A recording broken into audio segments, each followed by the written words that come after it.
नमस्कार, बहुत स्वागत है आपका टीवी9 भारतवर्ष पे। मैं हूं आपके साथ विपिन चौबे।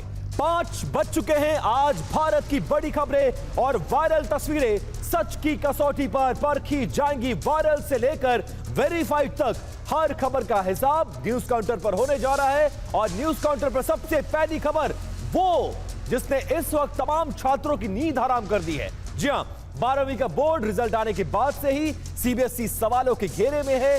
कल सीबीएसई का री-एवैल्यूएशन एंड वेरिफिकेशन पोर्टल लाइव होना था, लेकिन तकनीकी गड़बड़ी के चलते वेबसाइट पूरे दिन अंडर मेंटेनेंस रही है।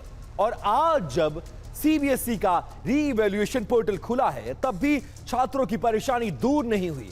आज सुबह 4:42 पर पोर्टल को खोला गया, लेकिन 5 घंटे बाद फिर से पोर्टल के खुलने में समस्याएं आने लगी। कई छात्र शिकायत करने लगे कि पोर्टल पूरी तरह से नहीं खुल रहा है। जवाब में सीबीएसई ने छात्रों से कहा है कि अगर किसी को पोर्टल खोलने में कोई परेशानी हो रही है तो मैसेज करें, उनकी परेशानी दूर की जाएगी। मतलब यह कि लाखों छात्रों की परीक्षा लेने वाला सीबीएसई एक बार फिर फेल हो गया है।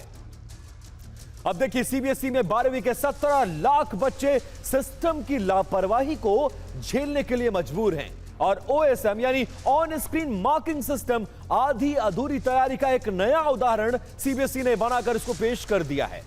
कुछ डिटेल्स और ग्राफिक्स आपके सामने। सीबीएसई के लिए यह वक्त एक इम्तिहान की घड़ी से बिल्कुल कम नहीं है। डिजिटल मूल्यांकन के लिए सीबीएसई ने कोएम्ट एडेक्ट कंपनी को टेंडर जारी किया था। कंपनी को यह कॉन्ट्रैक्ट 384 करोड़ रुपए में दिया गया था। बड़ी बात यह रही कि ओएसएम प्लेटफॉर्म में तकनीकी गड़बड़ी मिली है। री-इवैल्यूएशन पोर्टल खुलने में लगातार दिक्कतें आई हैं और इस बवाल के बीच टेंडर प्रक्रिया और कंपनी के चयन पर सवाल उठने आखिरकार शुरू किए जा चुके हैं। अब देखिए, टेंडर प्रक्रिया और कंपनी के चयन पर सवाल उठने शुरू हुए तो शिक्षा मंत्रालय ने इस बाबत रिपोर्ट मांग ली है और कुछ डिटेल्स आ रही हैं जो आपको बताना बहुत जरूरी है। देखिए, सीबीएसई से ओएसएम टेंडर प्रक्रिया की रिपोर्ट को तलब कर दिया है, जो ये डिटेल्स आपके सामने है। साथ ही यह भी कहा जा रहा है कि सीबीएसई के स्पष्टीकरण से केंद्रीय शिक्षा मंत्रालय बिल्कुल संतुष्ट नहीं है। शिक्षा मंत्रालय ने इस पूरे मामले में जांच के आदेश दे दिए हैं और अब इस बात की जांच की जाएगी कि टेंडर प्रक्रिया में अनियमितता हुई या फिर लापरवाही बरती गई। ये जानते हुए कि ये छात्रों के भविष्य से जुड़ा हुआ मामला है। साइबर सुरक्षा सिस्टम और डिजिटल मूल्यांकन सिस्टम की भी जांच शिक्षा मंत्रालय अपने स्तर पर करवा रहा है। अब छात्रों को पुनर्मूल्यांकन पोर्टल में किन किन दिक्कतों का सामना करना पड़ रहा है, इस रिपोर्ट के जरिए आपको दिखाते हैं। आपने अभी कितनी देर से आप इसको ट्राई कर रहे हैं और कब से नहीं हो रहा है? लगभग पिछले 1 घंटे से ट्राई कर रहा हूँ मैं, पर ये नहीं हो पा रहा है। मैंने 2 बार बोर्ड पे ट्राई किया है और 3-4 बार अपने फ़ोन में भी ट्राई किया, पर नहीं हो पा रहा है। अच्छा, कई बार ट्राई किया बट नहीं हो रहा है। हाँ। आप लोग कितना परेशानी है? बहुत दिक्कतें फेस करनी पड़ रही है। अप्रॉक्स 1-1.5 घंटे से हम ट्राई कर रहे हैं लॉगिन करने की, पर लॉगिन ही नहीं हो रही। पहले फीस पेमेंट तक पहुंचे थे, फिर साइट लॉग आउट होगी, तो उसके बाद फिर से लॉगिन करने का ट्राई किया तो उसके बाद लॉगिन ही नहीं हो रही। मतलब सही क्रेडेंशियल डालने के बाद भी वो इनकरेक्ट दिखा रहा है। आप कितनी देर से ट्राई कर रहे हैं? मैं भी 1-1.5 घंटे से ट्राई कर रहा हूँ, खुल नहीं रही है वेबसाइट, बड़ी दिक्कत हो रही है। इसमें पहले तो ओपन ही नहीं हो रही थी वेबसाइट। अब जब ओपन हो रही तो सारी डिटेल्स फुलफिल करने के बाद वेरिफिकेशन फेल्ड बता रहा है, जो गलत सब है। कुछ भरने के बाद भी फेल बता रहा है। यस। आपका नाम क्या है? मैम मयंक। अच्छा, मयंक, आपने ट्राई किया? यस मैम, मैंने भी ट्राई किया। एक बार तो हो गया था, बट उसके बाद पेमेंट पे आकर के लॉग आउट हो गया और अब री लॉगिन नहीं हो पा रहा है। तो ओएसएम टेंडर प्रक्रिया में सीबीएसई पर क्यों सवाल उठ रहे हैं और वो सवाल क्या है, जरा ये भी जान लीजिए। पहले सीबीएसई का यह टेंडर हैदराबाद की कोएम्ट कंपनी को दिया गया था। कोएम्ट कंपनी ने टीसीएस जैसी कंपनी को पीछे ढकेल कर इस कॉन्ट्रैक्ट को हासिल किया था। टेंडर प्रक्रिया में टेक्निकल स्कोर की अगर बात की जाए तो कोएम्ट को 91 मार्क्स मिले, वहीं टीसीएस को 89 मार्क्स मिले थे।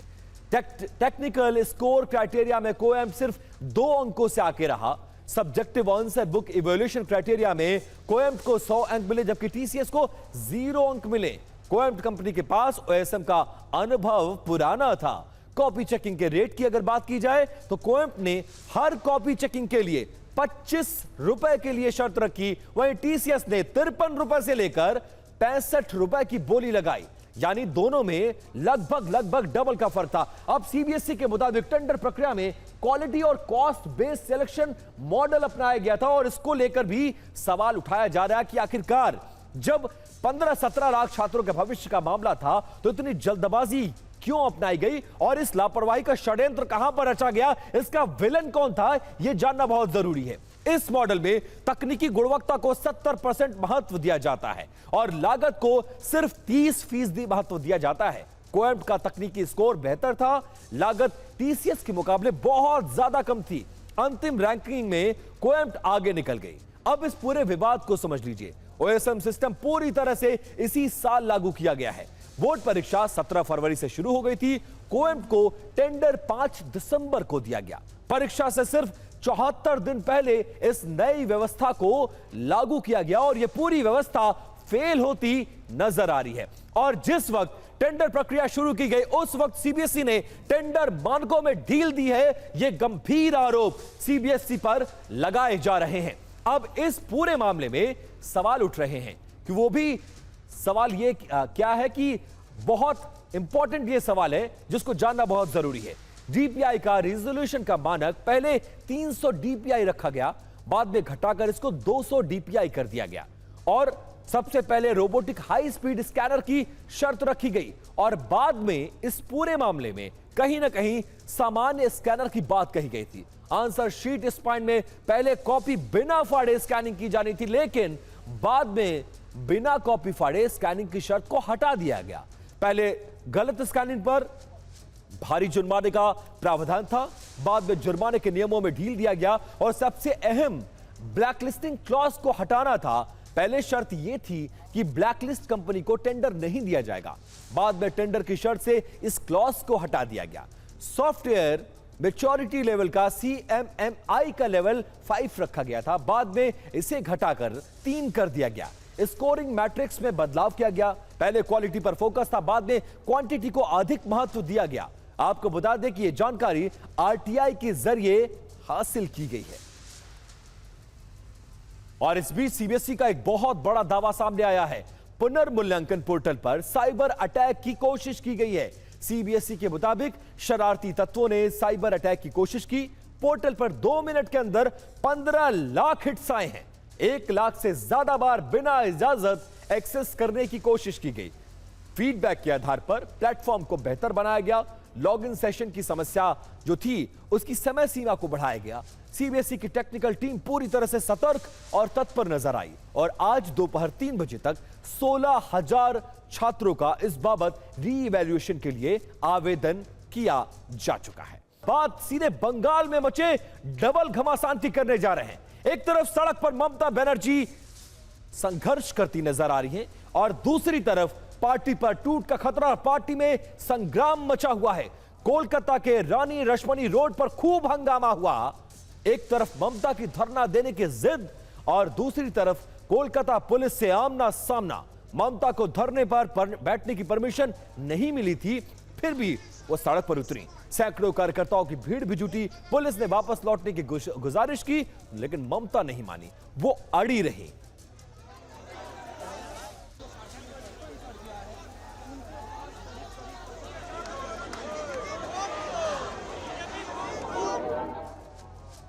यह प्रदर्शन सिर्फ एक राजनीतिक विरोध नहीं बल्कि बंगाल चुनाव के बाद शुरू हुई नई सियासी लड़ाई का एक बड़ा संदेश माना जा रहा है। ममता का यह धरना अभिषेक और कल्याण बनर्जी पर हमले के खिलाफ है। साथ ही ममता का आरोप है कि उनकी पार्टी को तोड़ने की कोशिश की जा रही है और प्रशासनिक एजेंसियों का बंगाल में दुरुपयोग किया जा रहा है। एक रिपोर्ट देखें।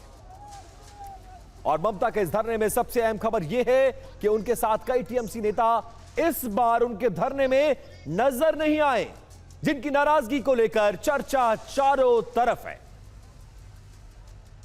जहां पे तृणमूल कांग्रेस का जो कर्मचारी है उनके ऊपर जो आक्रमण किया जा रहा है, इसका विरोध करते हुए वो रास्ते में रहेंगे। उनके साथ भूषण चट्टोपाध्याय, वहां उनके साथ चंद्रिमा भट्टाचार्य, दोला सेन, मदन मित्रो, कल्याण बनर्जी, काफी तृणमूल के नेता है। लेकिन वो सारे नेता जिनको लेके सवाल उठ रहे हैं, जो कि तृणमूल के साथ बगावत करने में तुले हुए हैं, वो आज यहाँ पे दिखाई नहीं दे रहा है। जिनमें एक नाम है ऋतुब्रत भट्टाचार्य, सन्दीपन शाह और बाकी के जो लोग जिनका बात कहा जा रहा है कि वो तृणमूल कांग्रेस के साथ बगावत करके नया एक तृणमूल कांग्रेस खड़ा कर सकते हैं, वो आज यहाँ पे नहीं दिखाई दे रहा है। क्योंकि यहाँ से समझना ये भी मुश्किल है कि कितने विधायक अभी ममता बनर्जी के साथ खड़े हुए हैं। अब हम आपको दो तस्वीरें दिखाने जा रहे हैं। एक तरफ ममता बनर्जी सड़क पर हैं और अभिषेक बनर्जी कल्याण बनर्जी पर हमले और महंगाई के खिलाफ बंगाल पुलिस का सामना कर रही हैं, तो दूसरी तरफ खबर यह है, और वो खबर किसी से छिपी नहीं है, कि टीएमसी के भीतर बहुत बड़ा तनाव चल रहा है, जिसमें पार्टी लगभग टूट के कगार पर नजर आ रही है। दावा किया जा रहा है कि बंगाल में भी महाराष्ट्र जैसा कुछ पक रहा है। बीते दिनों कई ऐसी हलचल हुई जिससे यह आशंका और भी ज्यादा मजबूत हो रही है। सूत्रों का दावा है कि 7 जिलों के बागी एमएलए एक होटल में बीती रात जुटे थे। इसके अलावा सूत्र यह भी दावा कर रहे हैं कि बागी विधायकों की बैठक में ऋतुब्रता और संदीपन शामिल हुए। ये वही दो चेहरे हैं जिन्हें हाल ही में ममता बनर्जी ने पार्टी से निष्कासित कर दिया था। अब आपको बताते हैं कि टीएमसी में टूट के आसार क्यों हैं और यह क्यों दावा किया जा रहा है कि महाराष्ट्र की तर्ज पर क्या बंगाल में टीएमसी टूटने जा रही है। संकेत क्या मिल रहे हैं, जरा उन संकेतों को समझिए। संकेत नंबर 1, कालीघाट की बैठक में जिसको ममता बनर्जी ने बुलाया, उस बैठक में 60 विधायक नहीं पहुंचे। जी हां, 80 में से 60 विधायक नहीं पहुंचे। संकेत नंबर 2, निकाले गए 2 विधायक लगातार ममता के खिलाफ सक्रिय हैं। संकेत नंबर 3, ममता और अभिषेक पर खुलकर सवाल उठाए जा रहे पार्टी के भीतर। संकेत नंबर 4, बागी विधायकों की अलग अलग बैठकें अलग अलग होटलों में की जा रही है और कई गुट बन गए हैं। संकेत नंबर 5, बागियों की बैठक में 7 जिलों के एमएलए के शामिल होने की खबर है। संकेत नंबर 6, निष्कासित विधायक ऋतुब्रता और संदीपन भी इन बैठकों में हिस्सा ले रहे हैं, तब जबकि ममता बनर्जी ने इनको पार्टी से बाहर कर दिया है। संकेत नंबर 7, 54 बाकी विधायकों की एकजुटता का दावा किया जा रहा है। संकेत नंबर 8, अलग अलग विधायक दल की चर्चा तेज है। और संकेत नंबर 9, स्पीकर को प्रस्ताव देने की तैयारी में ये तमाम विधायक जो अब ममता से बागी नजर आ रहे हैं। अब कुछ ग्राफिक्स आपके लिए लेकर आए हैं। टीएमसी में अंदरूनी खींचतान के बीच पार्टी में टूट की अटकलें तेज हो गई हैं और इसी वजह से विधायकों की संख्या, दल बदल कानून का गणित इस वक्त बंगाल में सबसे ज्यादा चर्चा में है। क्या है यह चर्चा, वो जानिए। टीएमसी के पास फिलहाल 80 विधायक थे। इनमें से 2 विधायकों को ममता बनर्जी ने पार्टी से निष्कासित कर दिया। अब पार्टी के पास 78 विधायक बचे हैं। दल बदल कानून के तहत अगर किसी दल में बड़ी टूट होती है तो कम से कम 2/3 विधायकों का एक साथ एक ग्रुप में होना जरूरी माना जाता है। 78 विधायकों के हिसाब से यह संख्या करीब 52 विधायकों की बनती है। विवाद इसलिए बढ़ा है क्योंकि दावा किया जा रहा है कि ममता बनर्जी उनकी एक अहम बैठक में करीब 60 विधायक नहीं पहुंचे। वहीं कुछ नेताओं की ओर से यह भी दावा किया जा रहा है कि 54 विधायक अलग रुख, अलग गुट अपना सकते हैं। हालांकि ये सिर्फ दावे और राजनीतिक चर्चाएं हैं। अब तक ना तो 52 से ज्यादा विधायकों के किसी समूह ने आधिकारिक तौर पर अलग होने का ऐलान किया है और ना ही पार्टी में किसी औपचारिक टूट की पुष्टि हुई है। यानी फिलहाल ये पूरा मामला राजनीतिक अटकलों और दावों के स्तर पर है, लेकिन संख्या का यह गणित टीएमसी नेतृत्व की चिंता जरूर बढ़ा सकता है। अब बीजेपी ने इस पूरे मामले को लेकर टीएमसी को घेरा है। क्या कुछ कहा जा रहा है वो जरा सुनिए। तृणमूल कांग्रेस के खिलाफ आवाज उठा रहे हैं, एक दूसरे को पीट रहे हैं। तो ऐसा स्थिति पे ममता जी नजर हटाने के लिए दिल्ली का बात कर रहे हैं। वो दिल्ली आ सकते हैं, वो अंटार्कटिका जा सकते हैं, रेगिस्तान में जा सकते हैं, कुछ भी कर सकती हो, लेकिन पश्चिम बंगाल की जनता तृणमूल कांग्रेस को नकार दिया है। बीजेपी का यह तंज चर्चा में है। कहा जा रहा है कि बंगाल में भी महाराष्ट्र का शिंदे मॉडल नजर आ सकता है। क्यों कहा जा रहा है और क्या है यह महाराष्ट्र का मॉडल, जरा आपको वो समझाते हैं और थोड़ा सा पीछे लेकर चलते हैं। बंगाल में महाराष्ट्र मॉडल क्यों अपनाया जाएगा और ममता की उद्धव वाली टेंशन क्यों क्रिएट की गई है वो जरा समझिए। महाराष्ट्र पहले असंतुष्ट विधायक पहले अलग हुए और अलग होने के बाद एक अलग गुट बना। उसके बाद क्या हुआ, फिर बहुत बड़ी संख्या में एमएलए शिंदे के साथ उद्धव ठाकरे को छोड़कर अपनी पार्टी के दूसरे नेता के साथ आकर खड़े हो गए। शिंदे ने उद्धव के नेतृत्व पर सवाल उठाए और अपना एक अलग गुट बना लिया। उसके बाद क्या हुआ, आखिरकार शिवसेना दो हिस्सों में बंट गई, उद्धव वाली शिवसेना और शिंदे वाली शिवसेना। टीएमसी के कुछ एमएलए इसी नाराजगी के साथ चर्चा में है, क्या टीएमसी में टूट हो जाएगी और दो गुट बन जाएंगे, एक ममता के नेतृत्व में टीएमसी वाली और दूसरा गुट नाराज विधायकों की, क्योंकि निष्कासित नेताओं के बाद सक्रियता नजर आ रही है और 60 विधायक ममता की बैठक में नहीं आए हैं। और इसीलिए बंगाल में यह चर्चा है कि क्या महाराष्ट्र का पार्ट 2 बंगाल में रिपीट करने जा रहा है। अब न्यूज काउंटर में खबर को बदलते हैं और बात महाराष्ट्र की करेंगे, क्योंकि जिस योजना ने महाराष्ट्र में बीजेपी की सरकार को बनाने में सबसे अहम भूमिका निभाई, उस लाडली बहन योजना में अब सरकार ने बदलाव करने का फैसला कर लिया है। स्कीम से 80 लाख लाभार्थी महिलाएं बाहर कर दी गई हैं। 80 लाख में से अधिकांश महिलाएं ऐसी हैं जिन्होंने कई बार मौका मिलने के बाद भी अंतिम तारीख यानी 30 अप्रैल तक अपनी केवाईसी की प्रक्रिया को पूरा ही नहीं किया। 4.5 लाख महिलाओं की उम्र 65 से ज्यादा पाई गई। जांच में पाया गया कि करीब 12 लाख लाभार्थी महिलाओं के परिवार की सालाना आय 2.5 लाख रुपए से अधिक थी। 5 लाख महिलाएं शेतकरी योजना से जुड़ी हुई थी। परिवार में किसी सदस्य के पास 4 व्हीलर होना या फिर किसी का सरकारी नौकरी में होना भी नाम कटने की एक बहुत बड़ी वजह बनी है। 12 लाख महिलाएं खुद इनकम टैक्स भरती थी। एक से ज्यादा आवेदन पर भी नाम को काट दिया गया है। अगर लाभार्थी का खाता आधार से लिंक नहीं है तो इस आधार पर भी नाम को काटा गया है। अब आप जान लीजिए कि लाडली बहन योजना में लाभार्थियों का आखिरकार नंबर क्या है, वो जानिए। पहले इस योजना में कुल 2.46 करोड़ महिलाएं लाभार्थी पाई गई थी। अब नाम कटने के बाद 1 करोड़ 66 लाख महिलाएं ही इसकी लाभार्थी रह गई हैं। मतलब कुल 80 लाख लाभार्थियों के नाम लिस्ट से हटा दिया गया है। अब देखिए लाडली बहन योजना के बारे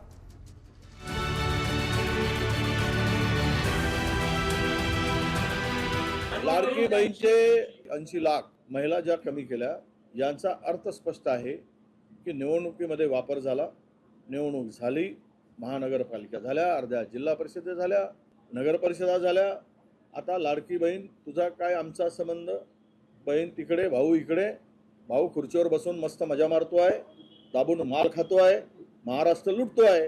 जी काही पात्रची कॅटेगरी आहे त्याची स्क्रूटनी सुरू आहे, त्यामुळे काही अकाउंट बंद पडले गोष्ट खरी आहे, पण हे स्क्रूटनी झाल्यानंतर जे पात्र अकाउंट है ते सर्व शुरू होना है कालच। अब वो महिलाएं पैसा वापस कहाँ से देगी सरकार को, उनकी उतनी हैसियत नहीं है। तो देवेंद्र फडणवीस और एकनाथ शिंदे जो करोड़ों रुपया राजनीति में खर्चा करते हैं, विधायक खरीदने के लिए, सांसद खरीदने के लिए, उसमें थोड़ी बचत करिए और महिलाओं की तरफ से वो पैसा जनता की तिजोरी में डाल दीजिए। ही ई-केवायसी प्रक्रिया ही फक्त ह्या लाडकी बहीण योजनेमध्ये नाही आहे, तर ज्या ज्या राज्याच्या डायरेक्ट बँक ट्रान्सफरच्या योजना आहेत, म्हणजे डीबीटीच्या योजना आहेत, ह्या सगळ्यांमध्ये ई-केवायसी प्रक्रिया केली जात असते। अचानक से 80 लाख महिलाओं के नाम काट दिए। चुनाव के पहले तो लाडली बहन योजना चालू किए जिसमें तमाम महिलाएं, तमाम हमारी बहनों के नाम डाले, चुनाव का पूरा लाभ उठाए, उसमें पैसे डाले, इतने पैसे डाल दिए कि महाराष्ट्र की जो ट्रेजरी थी वो खत्म कर दिए। लोगों ने बोला कि पैसा नहीं है, इतने पैसे डाल दिए सबके नाम के ऊपर, सबको पात्र कर दिए और उसके बाद वोट लिए, वोट जीत के आए। और अब कौन सी ऐसी वजह आ गई जो 80 लाख हमारी बहनों के नाम काट दिए लोगों ने।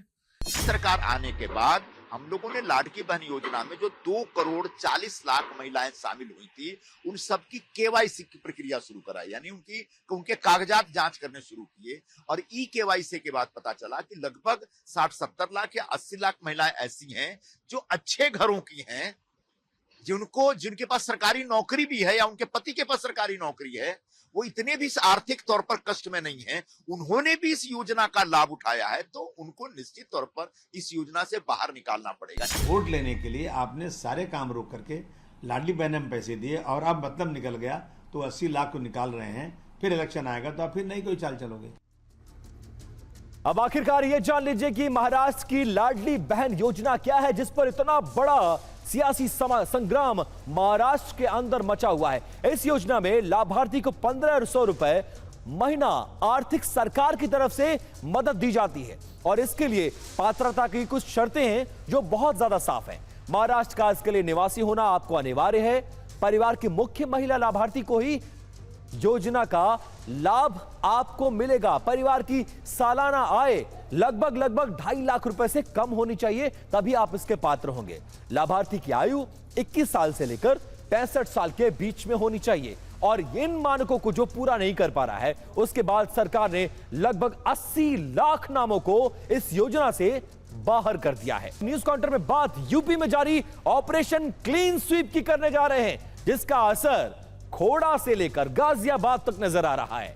अब सबसे पहले बात करते हैं खोड़ा की। खोड़ा वही जहां पर सूर्या नाम के एक बच्चे की दिन के उजाले में चाकू घोंपकर हत्या कर दी गई थी। सूर्या हत्याकांड के बाद गाजियाबाद के खोड़ा में पुलिस और प्रशासन ने अपराधियों के खिलाफ एक बहुत बड़ा अभियान छेड़ दिया है।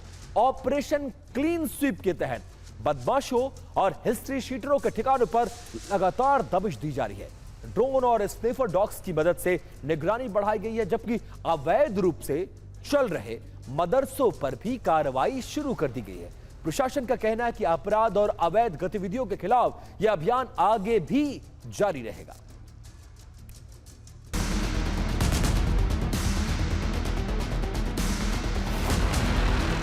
बाकायदा यहाँ पे ऑपरेशन क्लीन स्वीप चलाया जा रहा है और प्रशासन की टीम यहाँ पर बाकायदा जगह जगह पर जाकर निगरानी रखती हुई नजर आ रही है। इसके अलावा ड्रोन के माध्यम से भी निगरानी रखी जा रही है।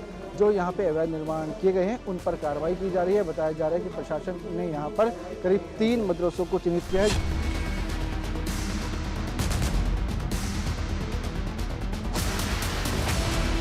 पुलिस और माइनॉरिटी डिपार्टमेंट को 3 ऐसे मदरसे मिले थे जो मदरसा बोर्ड में पंजीकृत नहीं है, इलीगली चल रहे हैं और बहुत सारे बच्चे वहाँ पढ़ते हैं क्योंकि विभिन्न प्रकार के एनओसीज नहीं होती। कोई दुर्घटना हो जाए, आगजनी हो जाए या कोई फायर आदि की घटना हो जाए तो उसमें उनकी जान को भी खतरा होता है और तो पंजीकरण ना होने के कारण आज तीनों मदरसों को सील कर दिया जा रहा है।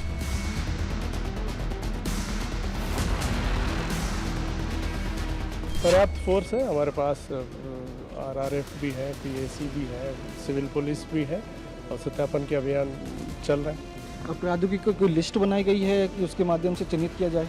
हमारे पास पिछले 10 साल में जो भी अपराध यहाँ किए उनका सूची है।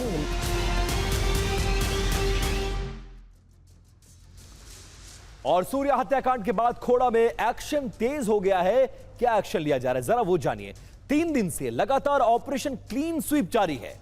हिस्ट्री शीटरों और बदमाशों के घरों पर ढूंढ कर दबिश दी जा रही है।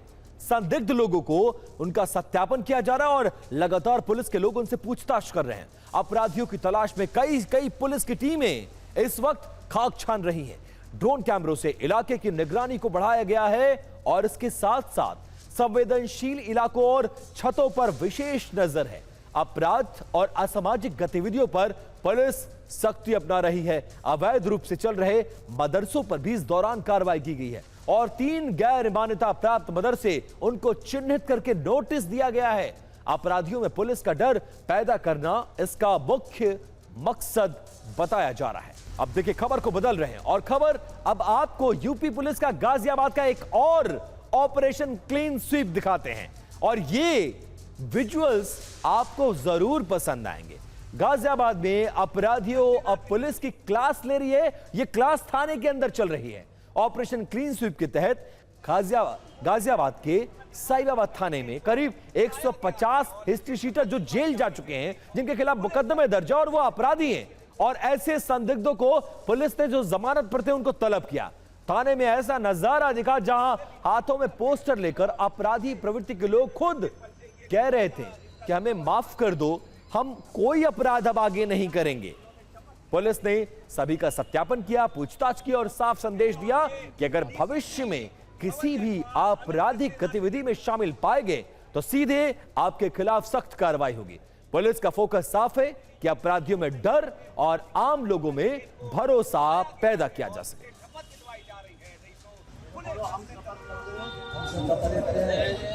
भविष्य में कभी अपराध नहीं करेंगे, चोरी चकारी लूट किडनैपिंग इस तरह का कोई क्राइम नहीं करेंगे,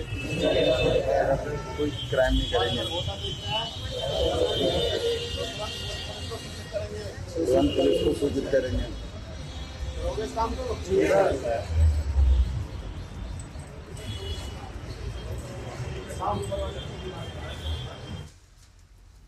और यूपी में पुलिस का ऑपरेशन क्लीन स्वीप जारी है। घर घर जाकर अपराधियों की पुलिस पहचान कर रही है। अपराधियों को थाने बुलाकर चेतावनी दी जा रही है।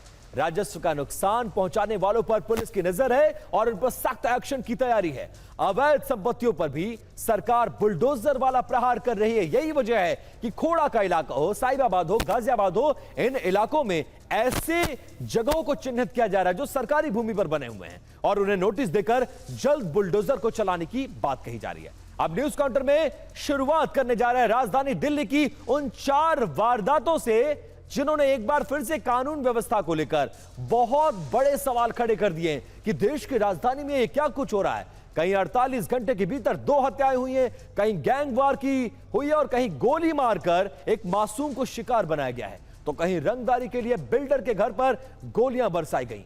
आप ये 4 तस्वीरें देखिए। पहली तस्वीर न्यू उस्मानपुर की है जहां एक के बाद एक वारदातों से दहशत जैसा माहौल है। दूसरी तस्वीर भी न्यू उस्मानपुर की है जहां 2 पक्षों के बीच में फायरिंग से ट्यूशन से लौट रहे मासूम को गोली लग गई। गोली लगने से बच्चा घायल है। फिलहाल उसकी हालत खतरे से बाहर बताई जा रही है। लाडोसराय में बिल्डर के घर पर फायरिंग हुई है। बताया जा रहा है कि धमकाने और वसूली के लिए ऐसा किया गया है। वहीं शकूरपुर में भी थाने के भीतर ही हंगामा और गाली गलौज देखने को मिला है। तस्वीर साफ है कि अपराधी बेखौफ है और दिल्ली पुलिस के सामने लगातार चुनौतियां बढ़ती जा रही हैं। और सबसे ज्यादा चिंता की बात उत्तर पूर्वी दिल्ली के न्यू उस्मानपुर इलाके को लेकर है, जहां कुछ ही दिनों के भीतर हत्या, फायरिंग, गैंगवार जैसी घटनाएं एक साथ सामने आई हैं। अब दिल्ली में पिछले कुछ दिनों के दौरान अगर किसी इलाके ने सबसे ज्यादा सनसनीखेज आपराधिक वारदातें देखी हैं तो वह है उत्तर पूर्वी दिल्ली का न्यू उस्मानपुर इलाका।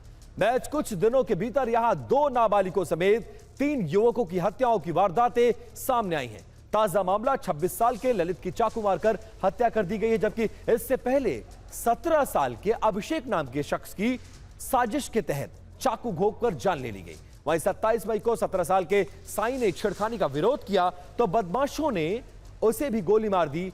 7 दिनों तक साई कोमा में रहा और आखिरकार दम तोड़ दिया। लगातार सामने आ रही इन वारदातों ने न्यू उस्मानपुर को दिल्ली में बढ़ते अपराध का एक नया एपिक सेंटर बना दिया है और इलाके की कानून व्यवस्था पर गंभीर सवाल खड़े कर दिए हैं।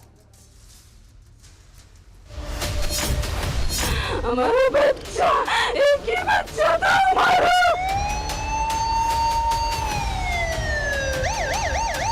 यहाँ पर रो रो का बुरा हाल है। अभिषेक की मां के आंसू थमने का नाम नहीं ले रहे हैं। अपने बेटे को लगातार याद कर रही हैं, लेकिन अब इनका बेटा इस दुनिया में नहीं है।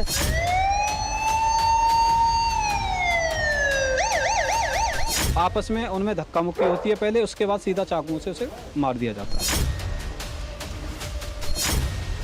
हमारा एक ही बच्चा था, हमारा एक ही बच्चा था।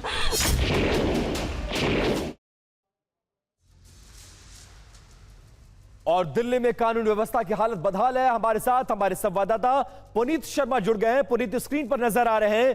पुनीत, अगर आप मुझे सुन सकते हैं तो ये बताइए कि इस वक्त आप कहां पर खड़े हैं? दिल्ली को किसकी नजर लग गई है? दिल्ली की कानून व्यवस्था का जिक्र पूरे देश में होता था, लेकिन 24 से 48 घंटों में जो कुछ हुआ है वो ये बता रहा है कि दिल्ली में सब कुछ ठीक नहीं है।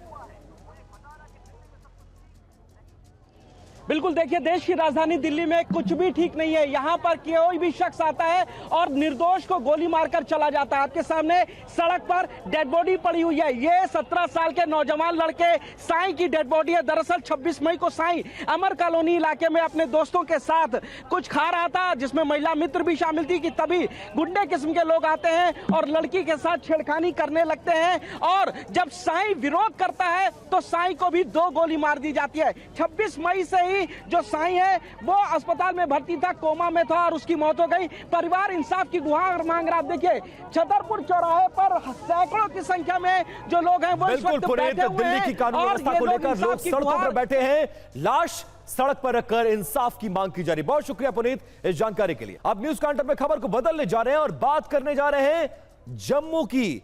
जमीन की जंग में जम्मू में हुड़दंग हो रहा है जमीन की जंग को लेकर, और जम्मू के रायका बांदी इलाके में वन विभाग की जमीन से अतिक्रमण और अवैध टेंट को हटाने गई पुलिस और सुरक्षा बलों की टीम पर आक्रोशित भीड़ और ग्रामीणों ने पत्थरबाजी कर दी है।